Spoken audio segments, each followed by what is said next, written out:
we need to get out here and get started. We're starting a church, and like it's going to take every cent to be able to do what we need to do out here. So during that time, I think we had 2 car payments that we were still paying for, and I think we had around like $30,000 worth of debt between 2 vehicles, right? And so during that time, I'll be honest with you, I was tempted to be like, God, we've got a lot of money that we need to spend stuff on.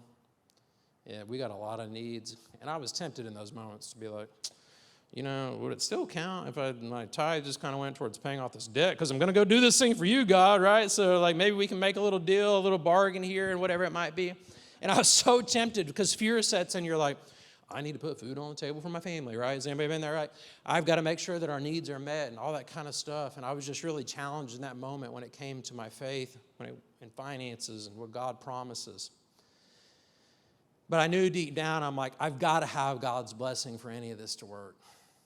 And there's no way in my own strength and my own brilliant mind that I can figure out a way to be able to pay off this debt so we can be financially fit as possible going in to do this thing that God's calling us to do. So I'm like, no, I'm going to keep tithing because it's going to be worse for me to not have God's blessing for me to do this in my own strength. And so we tithed during that time. Hope Group, she was born tithing. She's a preacher's kid, right? Not me. So like I've been tithing for over 20 years now. But you have those moments when you're tempted, right? Fear sets in because you have genuine needs. And so in this moment, I'm like, God, we're going to keep on doing this.